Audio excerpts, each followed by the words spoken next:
the dangers of domestic violence for law enforcement officers, number one, and number two, you're never really off duty.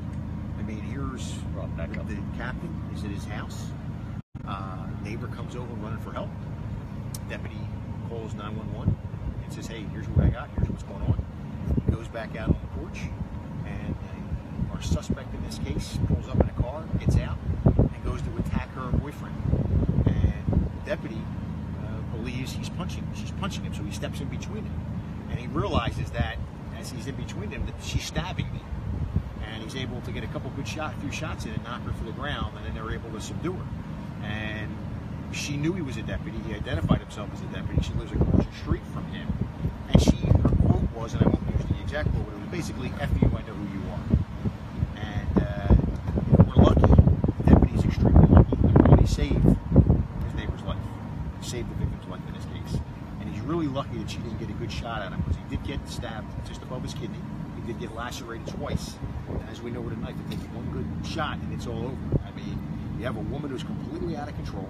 She knew Captain Williams was a Volusia County deputy and attacked him anyway. Now, what I'm hearing is, and I haven't read this yet, was her intention was to burn the house to the ground, kill her boyfriend, and then get in her car and drive on 95 and run into an embankment and kill herself. That's what we've been hearing. But, you know, if you think of what's happened in Volusia County this week, we had the incident earlier in the week where the guy shot at his girlfriend and then climbed up and laid in wait in the attic. And my deputies made a pass and saw it and said, "Hey, let's go in there and check this out," and found him in there armed and with almost 11 grams of meth. So there was a domestic incident there that could have turned deadly, and clearly here we could have had at least 2 people killed. And I'm telling you, Captain Williams saved his neighbor's life. And again, you're in the privacy of your own home. You're not even off duty, and I'm extremely proud of him. And he's such a tough guy that it wouldn't be surprised me that he was getting stabbed if the knife didn't bend when it hit him. He's a former Marine. He worked for us full time from 1989 through 2015. He has done basically everything you could do as a deputy sheriff. He's the founder of the Honor Guard, and currently he runs my Deltona PAL program. So, my thoughts and prayers. Thank the good Lord that he came out of this fine. He's a tough individual. He's very, very upbeat, and he's a hero. In my opinion, he's a hero. He exemplifies what law enforcement is the best of law enforcement. Can you talk a little bit about his injuries and whether or not that's going to prevent him from being able to get back to work? Knowing Cliff, he will be running the PAL program in Deltona Monday morning. I mean, I talked to him.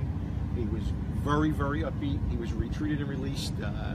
Thank the good Lord, nothing, didn't penetrate his kidney. There's no internal bleeding.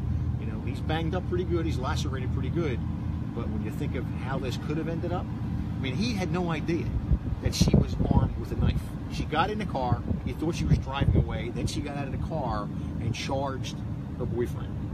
And then he just stepped in to try to separate them. And that's when he was like, "Holy cow, I'm getting stabbed."